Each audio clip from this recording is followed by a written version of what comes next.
Okay, welcome to you all once again this evening. And as you all know, last week itself I told that we are going to meditate about rapture. This is the fourth part of Revelation Bible study. Chapter 4 we are going to look at. Chapter 4 verse 1 only we can see today. It's about rapture. The topic is about rapture. Rapture, you see, there is an animation I have given. Rapture, what is rapture means? You know, Jesus is coming from up and the people are being taken up and then they go up. Then the people in the world are raptured. And today we are going to, topic for the day is, there are, I have given certain topics. 5 topics are there. What is rapture? What happens at death? When somebody dies here, what happens to him? What happens at resurrection? When will rapture take place? And who will be raptured? These are the topics of the day. Rapture means, rapture does not appear in the text of the Bible. In the Bible, you won't find the word rapture. But it comes from the Latin word rapier, meaning rapid, and the Latin word rapimur, meaning we shall be caught up, we will be taken up, we will be snatched. There are so many words being used in English. This word was taken from the Greek verb hapazo. Hapazo is the actual word for rapture, meaning to seize upon, spoil, to snatch away, to take oneself, especially used of rapture. This is what is being used here. In Thessalonians, the word in 4:17, 1 Thessalonians 4:17, the primary text for the rapture of the church, we who are alive and remain shall be caught up together. The word caught up is important. With them in the clouds to meet the Lord in the air. You see, together with them refers to the dead in Christ who were resurrected immediately preceding the rapture. Anyhow, the word caught up is very much important. Harpazo. You see, these are the places in the Bible it comes. This word was taken from the Greek verb harpazo. You see, Paul's visit to heaven, he said he was taken up to third heaven. These are all the references I have given you here. No one can snatch you from my hand, my father's hand. See the snatching away. And Jude, the people were saved from fire. And then Revelation 12:5, the woman was caught up to heaven. It goes on like that. See, the 12th chapter we saw already. The soldiers rescue. When Paul was going to be almost like killed by the mob, the centurion called the soldier and told him, rescue, pull away Paul from the mob. That's what he told. See, the evil, there is a parable that when the seed is sown, the evil will snatch away the seed. These are the words being used here. When Philip was taken away, the Spirit took him away. See, the kingdom of heaven is grabbed violently. These are the words being used. So in Revelation 4:1, after these things, I saw and behold a door being opened in heaven. See, the after these things, that's what important. We are going to take the word after these things. What is after these things? Jesus Christ revealed to John that I am going to show you what is going to happen. You write down what you have seen, what is there, what is going to happen. These 3 things. So, these things going to happen is after church era. You see, after the church era, chapter 4 to 19 is tribulation period. So after these things, now John is in the world, in the earth, behold a door was opened and heard a voice, come up here. See, that's what come up here. Second verse, I became in the spirit, and behold, a throne was set in heaven, one sitting on the throne. And goes on that revelation, in when two witnesses died, we see a loud voice from heaven saying to them, come up here. That's what rapture is all about.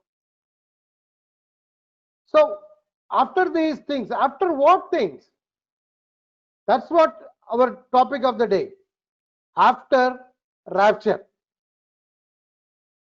To understand rapture, we should know what happens at death. I want to give an example to here. What happens after death to a believer and an unbeliever.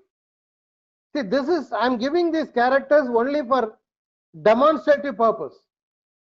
There are people who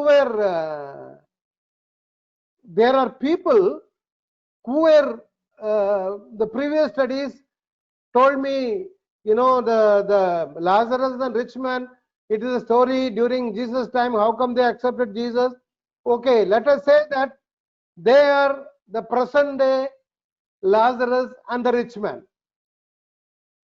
See, we have a new student with us, 10 years old Aaron has come with us. Welcome Aaron. So, what happens at death? Okay, very good boy. So, what happens at death? We are going to see a character now. See, the poor man is on the left side, he is a Lazarus. Only for, once again, I want to emphasize for demonstrative purpose, I have taken these two characters. Lazarus is a poor man, eagerly waiting for the breadcrumbs falling down from the rich man's table. The one on the right side is the rich man and his palace. The rich man was not bothered about the poor man who was having sore all over his body. The dogs were licking his wounds. You have read, we know all the story about this. It's in Luke 16th chapter. And then let's say that this man is a believer. The poor man is a believer. He accepted Jesus as his own savior. He is born again. He is waiting for the Lord. The other rich man is an unbeliever. He was living the way he wanted to live. And the details are given here about the poor man. Poor man Lazarus was covered with sores and all over his body, and the dogs were licking his sores. Lazarus was laid at the gate of the rich man. We saw in the picture. He was longing to be fed with the crumbs which were falling from the rich man's table. As an imaginary, Lazarus also had a brother. I have put a picture on the right side. Probably this brother was a little bit better off. Can you remember this boy? He is the brother of the poor man Lazarus. And the NIV calls him beggar, as beggar. This poor man was called as a beggar as well. Amplified Bible says Lazarus was likewise had bad things, that when the rich man asked Abraham, this is what Abraham answered to the rich man. He was having only bad thing. He was having very bad time. He did not have anything like you had in the world. You enjoyed everything. This man did not have anything. He was a beggar. He was laid at your gate. You did not do anything. This is what Abraham told the rich man. So, if you take this believer, that is the beggar or the Lazarus or a believer, let's call him believer. He accepted Jesus as his savior. He is born again man. He has taken immersed waters of baptism, baptized with the water of Holy Spirit, committed to follow Jesus, eagerly waiting for his coming. He is like poor man, like Lazarus. He is like the thief who repented in the last minute. He is like the thief. There were two thieves.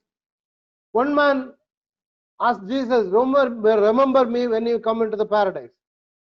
Jesus told him that you will be with me in paradise. So he is a man of God, but although he is poor, he is a man of God. Even in India, you find a lot of poor people begging on the street, reading Bible, they are praising God. It can be like that. And further, the rich man, he was exactly opposite. He was very joyful. He was living in splendor in every day. He was not concerned about Lazarus who was laid in front of the gate. He was not a God-believing man. He was not fearing God. The rich man was always very happy. He had everything during his lifetime. When he went to hell, Hades, he asked Abraham. Abraham answered him, son, you remember that in your lifetime you received every good thing, all the comfort, all the delights. So this rich man, he had everything. He had money, he had food, he had luxurious house, everything. You see around him, he is lying down on money. See, no matter, even if you have everything in the world, if there is no Jesus in it, that's a problem. Your destination will differ. Your destination after death will differ. If you do not have Christ in you, your destination will be exactly opposite to the person who has Christ in him. He was least bothered about this beggar. Lazarus died, the beggar died. You see, he was carried away by the angels to Abraham's bosom. So when a man of God dies, he'll be carried by the angel. That's the beauty of it. He went to paradise straight away. He went into paradise because he was a man of God. Whereas a rich man, when he died, he was tormented in Hades. There was no angel to take him. He was tormented in Hades. From there he asked Father Abraham to send Lazarus so that he may dip his fingers in water and cool his tongue. Because he had severe agony, in the Hades, by the flame in Hades. He was not a saved man. Abraham told him, during your lifetime, you enjoyed everything. This is what the rich man. Now, we are going to see the animation. Now, you see both the pictures. The rich man has spirit, soul, and body. Body is there, he is sitting. Whereas the beggar has body, spirit, soul, and one more person, that is Jesus in him. He has Jesus in his heart. That's the difference. We are going to see what happens at death. Lazarus, the believer, died. He was carried away by the angels to Abraham's bosom. I have put the picture here. On top, heaven is there, paradise is there. Down is Hades, the one where the fire is burning. And I'm not going to explain about heaven and paradise. Heaven will be opened later. Those who die will rest in paradise. So I'm going to talk about paradise. So when this poor beggar died, you see here, he has Jesus in him. When he died, you see, Hades is down. When he dies, his spirit, so everything goes up. Of course, the spirit goes to Father, the Father in heaven. That's what we say, that the spirit which belongs to you, it will go. Belongs to God, it will go back. The soul of Lazarus is in Hades. You find the dead body down. You see, same thing. Let's see what happens to the rich man. Rich man, as usual, is luxurious. He is least bothered about anything. He doesn't know heaven. He doesn't want to go to heaven. He is happily living. But when he died, let's see. When this man died, the soul of rich man is in Hades. But he's got a expensive coffin. The cooler. Not coffin, cooler. Whereas the other man is wrapped with a cloth because he is a beggar. So he is just simply wrapped with a cloth. Whereas when rich man died, they put him in a, as usual, it's happening nowadays. They're keeping the body in the freezer until everyone comes and, they give the speeches. Maybe the procession now, Corona time, may not be possible. So he was tormented in Hades. See, the soul of rich man is in down. He asked Father Abraham to send Lazarus to dip his finger in water to cool off his tongue. He was not saved by. Let us see them together. Again, carefully.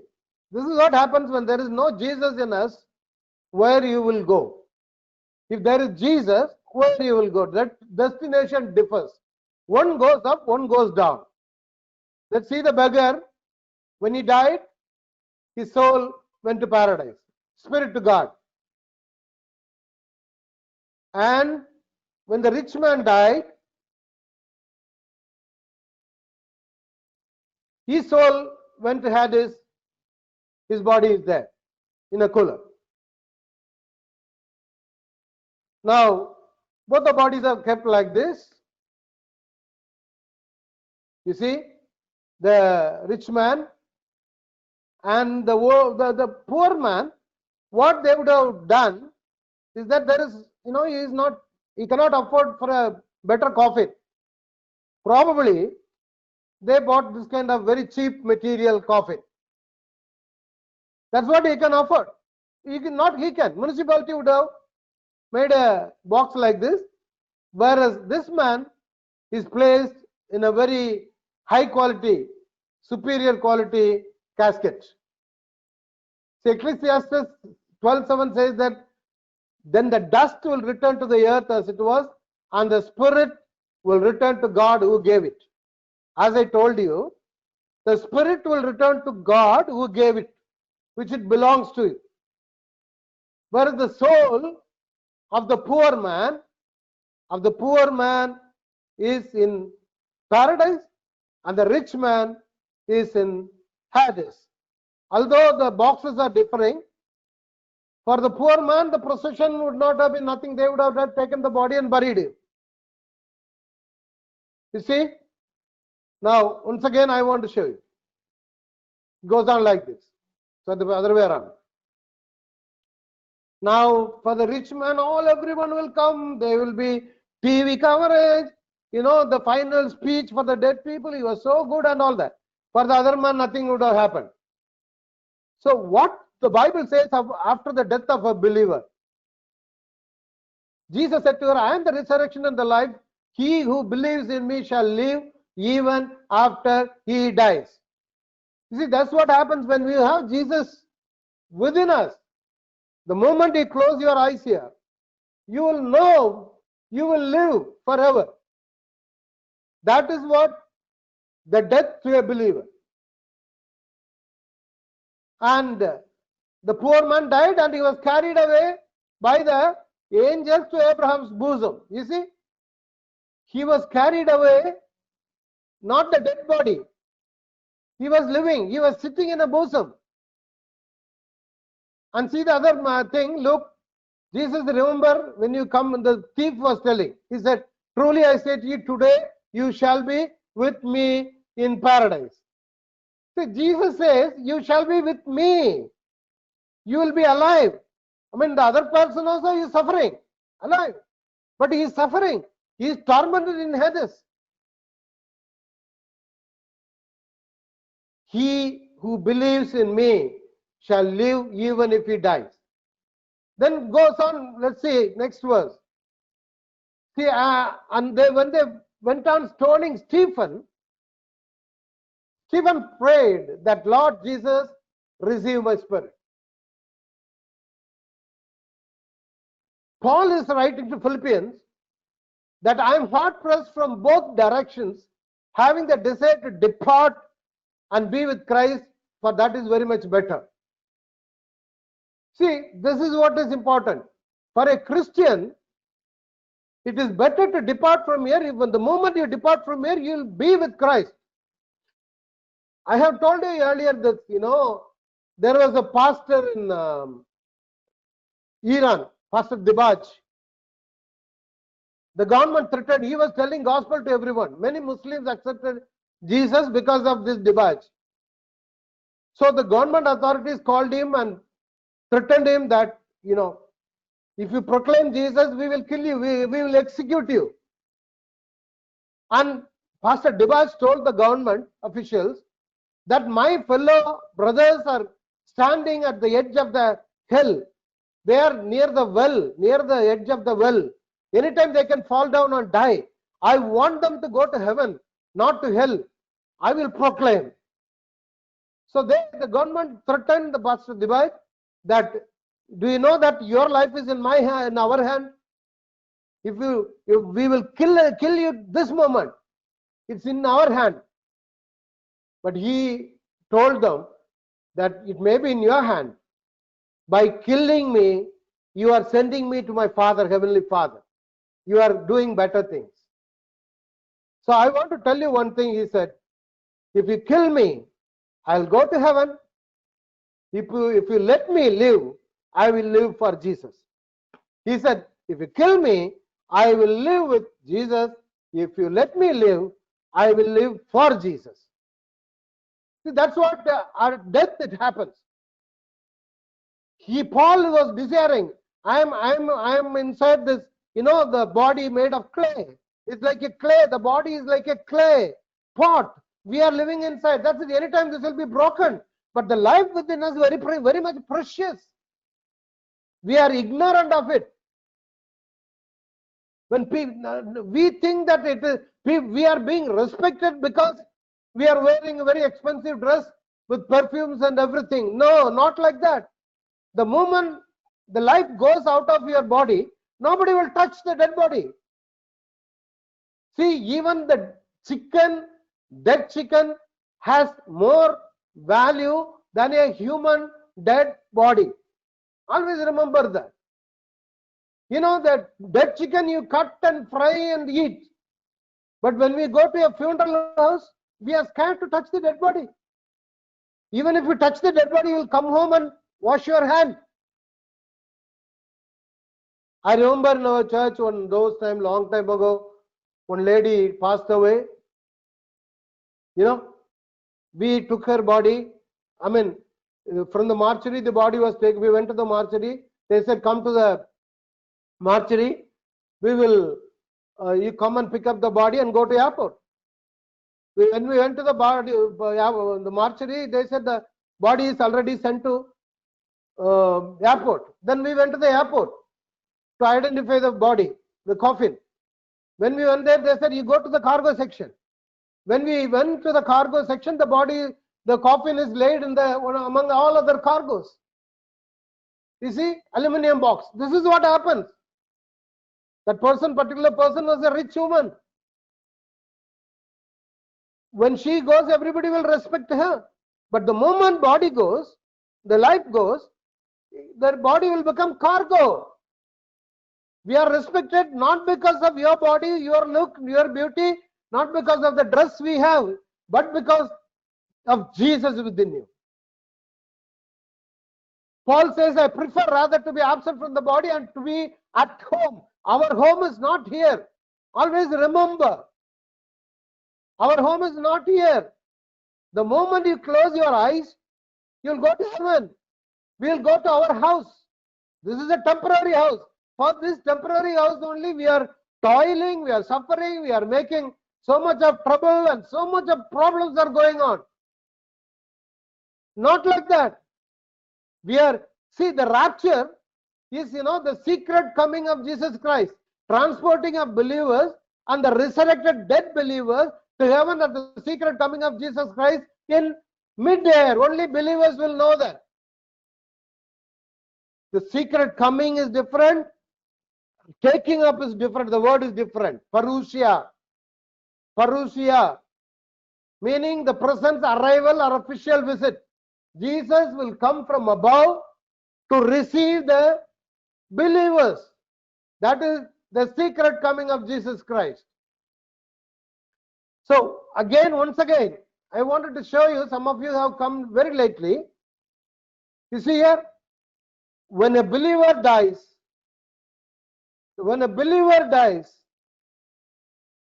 his soul goes to paradise. When an unbeliever dies, his soul goes to Hades. And both the body goes down, only the coffin differs. Now, rapture. Now, this is rapture.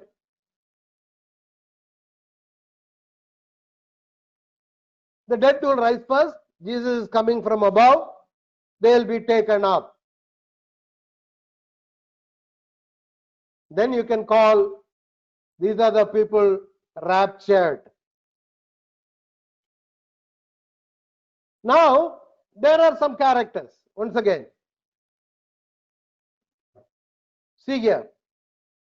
The dead man's, the rich, the poor man is buried here. This is the coffin. Look carefully. His picture is there. Sorry, this is the cemetery. And this is the brother of the poor man. We are not concerned about the rich man. He is in Hades. He is suffering there. What happens when Jesus comes? We are going to see the rapture. What happens when Jesus comes? See carefully. See now. See, for the Lord, once again, I can't see from here. Okay. For the Lord himself will descend from heaven. See? You can see this? Once again. Once again, from the cemetery, Jesus is coming. The Lord himself will descend from heaven. You see, Jesus with the soul of Lazarus. We saw that the soul of Lazarus went to paradise. When Jesus comes, this is a secret coming. We'll see when it is going to happen. I told you in the beginning, we are seeing what is rapture, what is death, what happens at death, when the rapture will happen. All these details are I'm going to give now. So the soul which was in paradise, when Jesus comes, he brings the soul down, soul of Lazarus down, and the body from the cemetery goes up. So it will descend from heaven. God will bring with him those who have fallen asleep in Jesus. The dead in Christ shall rise first. You know, the Thessalonians had a doubt whether Jesus has come already or not. Say, for example, my father died in 1965.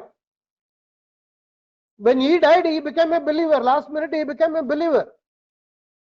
If Jesus is coming today, my question is, what happened to my father? Will he rise? Will he come up? So same way the brother of Lazarus, the beggar, might have the same question. Well, what will happen to my brother if I am taken up? That is why Paul is writing this, demonstrating this. So the dead in Christ shall rise first. You see here. Then we who are alive and remain shall be caught up together with them in the clouds to meet the Lord in the air, and thus we shall be with the Lord. You see here, one is left. There are two people here. The black one, these two are sitting. You see, one will be taken, one will be left. The brother is also watching. You see, when his brother is coming up, when the brother is coming, this boy is watching. He is watching from here. You see here, he is watching. Now he is assured that my brother has come up. So I am also ready to go. See, he goes up. One is left behind. The unbelievers are left behind. Those who do not have Jesus are left behind. Those who had Jesus are risen up. Whether you are dead or not, if somebody is dead before he is coming, he will be rising. He will be risen up. If we are alive, we will be taken up. That is called rapture. See, it goes on to say that. You see, Paul says, for the Lord himself will descend from heaven with a shout, with the voice of the archangel, and with the trumpet of God, and the dead in Christ shall rise first. See, this is the trumpet of God.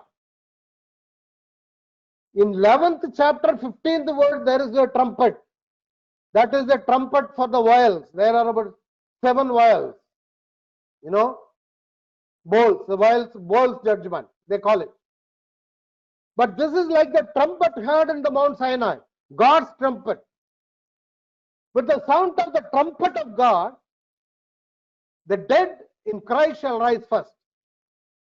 Then we who are alive and remain shall be caught up together with them in the clouds to meet the Lord in the air, and thus we shall be with the Lord forever. So this is the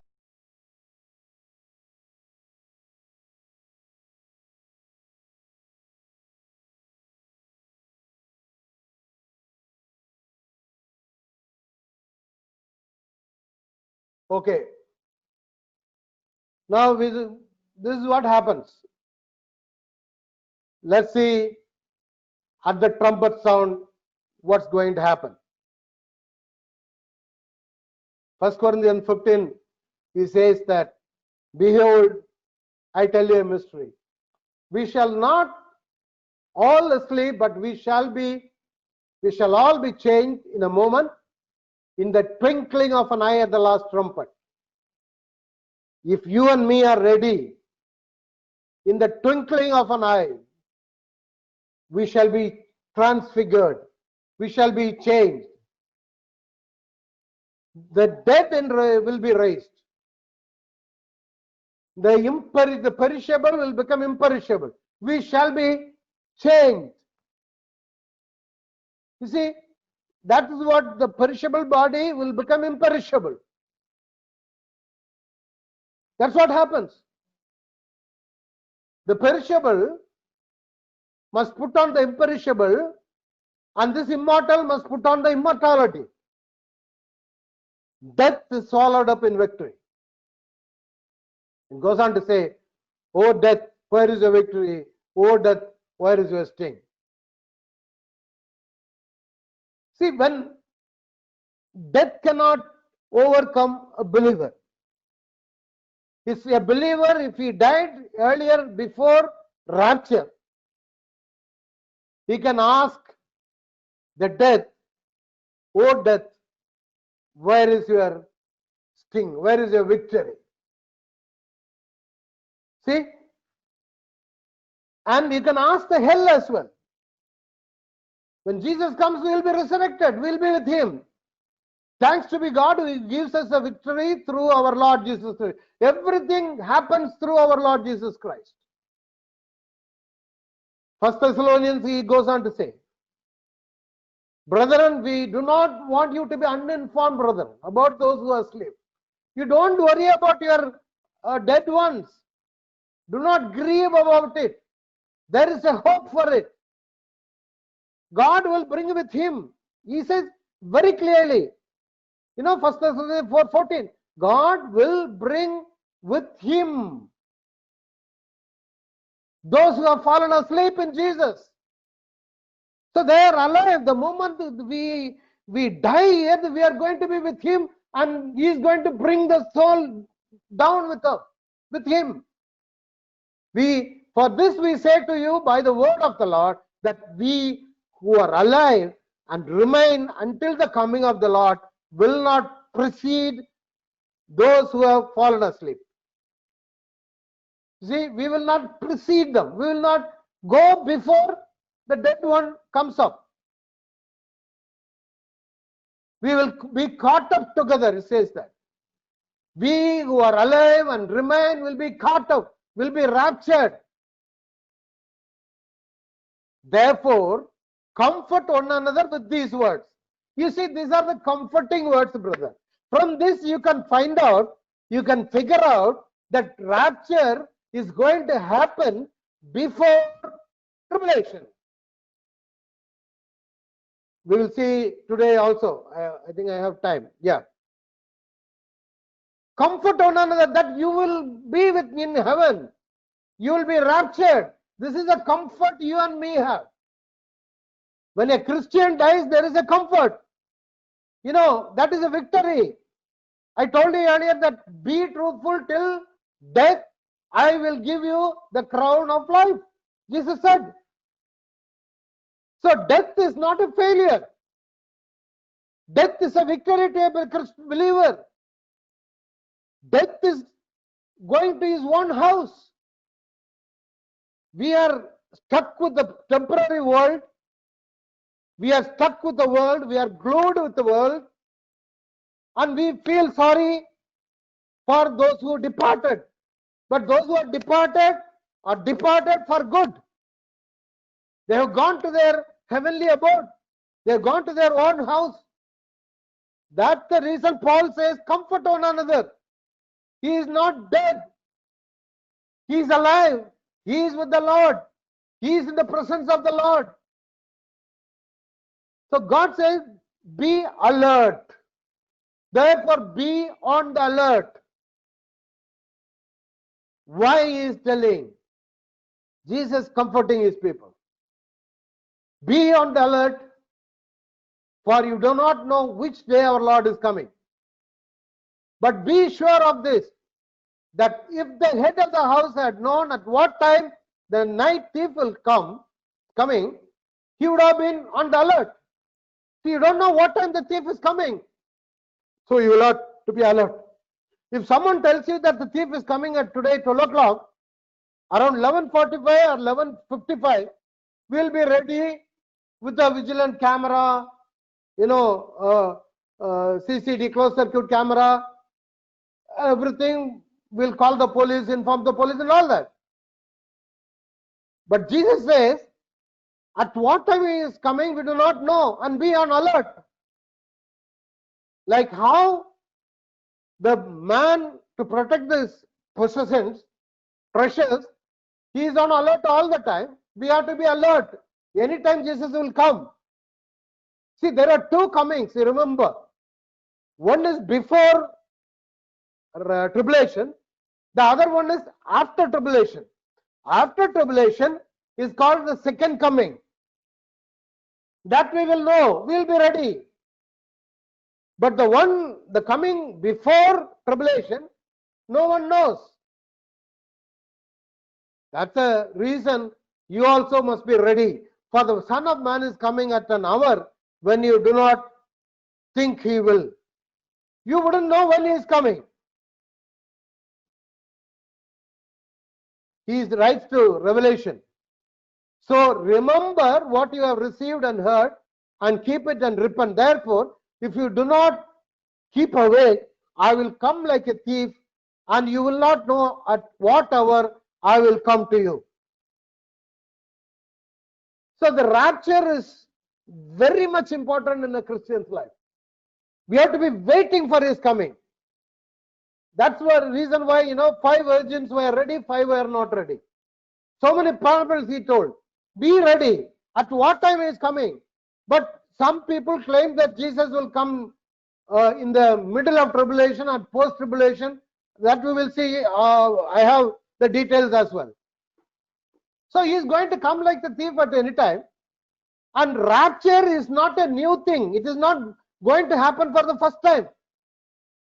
In Bible, many raptures have happened. Now I will give you the evidence. 7 literal raptures. Enoch. Enoch was a man of God. He walked with God. He was taken up. He was raptured. You see these Bible verses. Enoch was raptured. Then you have Elijah was taken up. You have the evidence. He was raptured. Further, Paul went to third heaven. You see, 2 Corinthians 12:2. He said, I went to heaven, third heaven. He was beaten to death. Some Bible teachers say that or, when he is beaten to, the people thought that they left him on the road thinking that he is dead. That is the time when Paul went to third heaven, whatever it is. You see, Paul was also taken up to heaven. Then Philip, while he finished his ministry, he was taken up by the Spirit to another place, about 15 kilometers away. And then you have Jesus was taken up. Acts 1:9, there were two angels standing. They were comforting them that how he is taken up, he will come back again. John, Revelation 4:1, when he heard the voice, come up, he went up and see heaven. And Revelation 11th chapter, two witnesses were asked to come up. Rapture happened. So rapture is something which happens throughout Bible. The holy people were raptured, taken up. It is not a new thesis or new phenomenon. And even individuals are raptured. Raptured means, saving someone from the coming calamity, from the coming evil. We are being snatched so that we will not go through tribulation. God snatched many people, or snatched as a family. Say, Lot was snatched from Sodom and Gomorrah. He was going to destroy Sodom and Gomorrah. So Lot and his family were rescued, snatched. They were pulled by hand, you see. And Noah's family, again, God was going to destroy the whole world. God separated Noah's family. And you remember in the history of Judah, southern kingdom, there was a boy king, Joash. The evil queen Athaliah was ruling. She was going to kill this boy because he was going to the next heir in the kingdom of Judah. This boy was protected by the auntie of this boy, father's sister. He was saved, snatched, caught up. Rahab in Jericho. I told you last week also. Two witnesses needed. Why did God send two witnesses to rescue Rahab? Why he should rescue Rahab? Because from Rahab, Jesus is going to come. Rahab married Salmon. They both gave birth to Boaz. Boaz to Jesse to David. If Rahab, the bride, was not snatched, then our king would not have come. The monarch, Jesus, would not have come from that family. God wanted this thing to happen. Shunammite woman, snatched. See, all these words, a child, 12th chapter, when she gave birth, the woman in 12th chapter of Revelation, the child was taken up. That is Jesus we saw. Isaiah. See, if you read the portions, you will understand. So, Jesus was very clearly telling when these things will happen. Nations will rise against nation, kingdom against kingdom. There will be famines, earthquake, pestilences. All these things are happening nowadays. Now, in present age, you come through all this. All the things are merely the beginning of birth pangs. They will deliver you to tribulation. They'll kill you. Are they killing Christians? Yes. Everywhere Christians are being persecuted. You will be hated by all nations because of my name.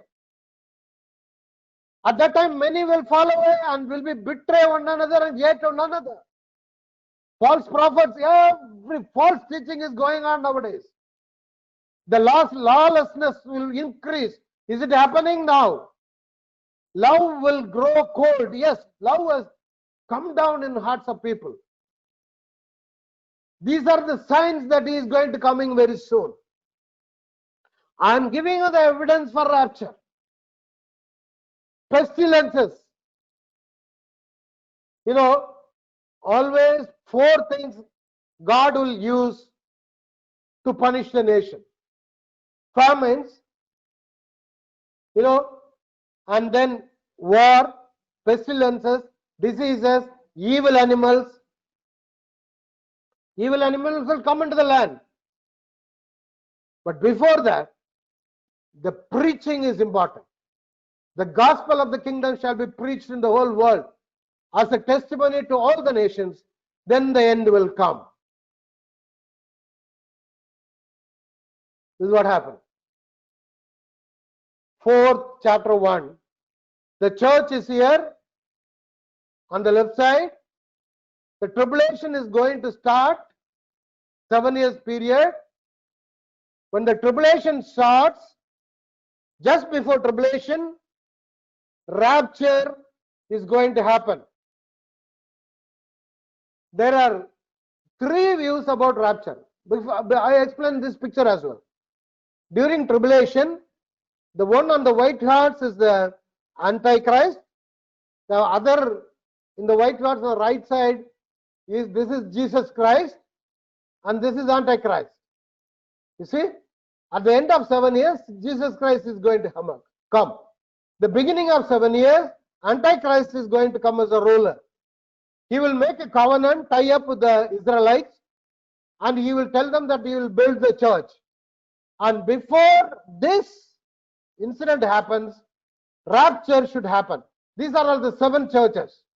So there are 3 views about rapture. What are these 3 views? The rapture at pre-tribulation, that is before tribulation, and second is at the mid-tribulation, third is at the post-tribulation period. See here. So the pre-tribulation, this is pre-tribulation rapture. Before the tribulation, the rapture is going to happen. Another view, second view, mid-tribulation, the middle of tribulation period. Third view, post-tribulation, at the end of tribulation. Now tell me, if it is going to be in the middle of tribulation, will the church go through the wrath of God? Yes. See, the 7 years plays are the wrath of God. It's called Jacob's trouble, day of the Lord. It's the day God will take vengeance. It is a day of darkness and gloom, all the 7 years. Do you think God will allow the church to go through this darkness and gloom and the suffering and the wrath and the pain, trumpet judgment, vial judgment, the seal judgment, while 1/3 of the trees are burned, the rivers become blood, waters become blood, the sea, all fishes are dead. Do you think that God will allow this locust which is coming from Hades to hurt us? No. That's why be vigilant. That's why Jesus told very clearly that he wanted to save us. He wanted to snatch us, like how he snatched Lot, how he snatched Enoch, how he snatched Noah, how he snatched Rahab. God will snatch us. That's what is important. If it is going to happen during the middle period of tribulation, every individual, Tom, Dick and Harry will know when Jesus is going to come. The day before he is coming, they will repent, say that I am saved. And at the end of tribulation, also, I don't think it will be possible. Got it? So John was told, when the door opened, he told Jesus called him, come up here after these things, after the church is taken. If the church is not taken here, then he would have written the chapter 4 and 5 after 11th chapter or after 19th chapter. No, God is going to execute the the seal judgment, the trumpet judgment, vial judgment during tribulation. He wanted to rescue his people. So after what things?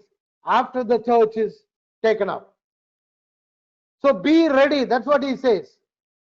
Like a thief, I will come at any time. The period of tribulation is meant for Israelites, not for the church. It is also called the Jacob's trouble. You see all this. I have given the references. I'm not fabricating stories. The tribulation is the outpouring of the wrath of the Lamb. God has not appointed us to wrath for the wrath. Jesus told us to pray that we would be raptured before the tribulation. See, pre-tribulation, rapture makes every believer ready at any time because the time is unknown. You wouldn't know when he is coming. Got it? Further, pre-tribulation rapture fits with the Daniel's prophecy in chapter 9. Almost time is over 5 minutes, so I want to explain it fast. When I send the notes, please review it. And the 70th week of Daniel's prophecy, I told in the beginning, part 1, the 70th week. The prophecy starts only after the church is raptured, the 1 week period. That is the 7 years period. That is 1 year, 7 week period. 1 week period, that is 7 years. It's called 17th week of Daniel's prophecy. And also it's a week of abomination of desolation. Tribulation in Bible prophecy is the period of time that begins with the signing of covenant between Israel and Antichrist. Reason for pre-tribulational rapture. Again, wrath of God during tribulation is not to purify church, but to prepare Israelites. You see, it's called the Jacob's trouble, means mostly Israelites are being prepared to be in heaven. Jesus told to the church in Philadelphia, I will keep you from the hour of testing. See, the 10th point. Church is waiting eagerly for the coming of our Lord Jesus Christ. 1 Corinthians 1:7. And you will not find any teaching in epistles about church going through tribulation. So what is going to happen? What we are yet to happen? See, Jesus told John, write down what you have seen, what has already happened, what is now there, what is yet to happen. So I am giving on the classification here.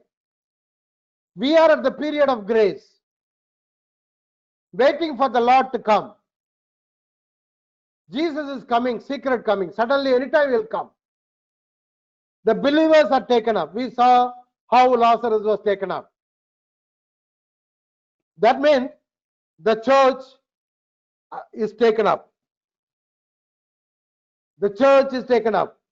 I mean to say the Christians are taken up, not a particular denomination. Beware of it. The church means it can be Pentecostal church, it can be born again church, Assemblies of God church, or any traditional church with a believer. A believer, the church is composed of believers, whoever it may be. No other denomination claim that only we will be taken up. There is no teaching in the Bible. Jesus did not say that only those who are wearing white dress, or those who are wearing not wearing jewels, or those who are removed the mustaches, those who are having the outward sign. No, those who have Jesus in their heart only will be taken up. The moment the church is taken up, Antichrist will come as a victor. Then the tribulation period starts.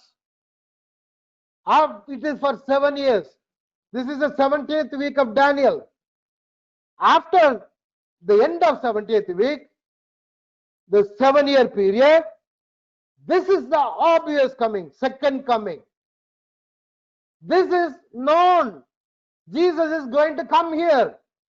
The entire world will know exactly after 7 years, Jesus will come. See, when he came in the beginning, the Jewish people did not accept him. They crucified him. But the end of 7 years, they are purified. They will look at the one they pierce. They will cry for as if it is their own son. They will accept the Jesus. He is going to come and destroy the world, destroy the evil, punish the evil, the evils who were, persecuting the Christians. He is coming to fight, and he is going to rule for 1,000 years. After 1,000 years, Satan will be released. Then white throne judgment, new heaven, new earth. See that there is exactly two different aspects. One is secret, one is open. Open coming is, see, this is obvious. You see, the many in the world are missing. There will be a breaking news. They will say that people are kidnapped. When rapture taken place, people will in the newspaper that aliens have kidnapped people. Even nowadays there are news everywhere. Aliens are coming. Aliens are coming. This is literally going to happen. Many will be missing. Many in the world will be lost. Next morning you will find half of population lost, missing. And the theory will be that some aliens, even today, every now and then news are coming, aliens are coming with the flying disc, all that. Once the aliens are taken up, once the rapture is taken up, this is rapture. Then tribulation period starts. During tribulation period, there are three kinds of judgment. I'm giving the introduction for Revelation. The 4th chapter to 19th chapter. For that, I'm giving the introduction. There are 7 seals. Inside 7 seals, 7 trumpets. Inside 7 trumpets, there are 7 vials. During this period, you see the Antichrist, Satan and false prophet will be functioning very vigorously. And towards the end, now Jesus will come again, second coming. The 3rd World War. Aliens coming again to kidnap. 7 years ago it happened. People will focus their telescope towards, universe. When is the next time the group is coming? They will see the cosmic changes. That's what it's all about. So it is literally going to happen. Get ready. Get ready for his coming. We have to be seen in his coming. Finally, only one slide I want to show you. You see heavenly scene, raptured. Then you have 1 week covenant. With Israel, you'll make a covenant. Tribulation. During tribulation, 7 seals, 7 trumpets. Mid-tribulation period, heavenly scene. Great tribulation, you have 7 vials. Thank God. Thanks for attending. I'm going to pray now. Give a short prayer. All right. Let us pray. Please come next week as well. Father God, we praise and thank you for this wonderful teaching, Lord. We want to be seen in your rapture, Father. We want to be captured. We want to be snatched. Whoever listening today, Father, I pray that you will touch them and fill them with the Spirit of God.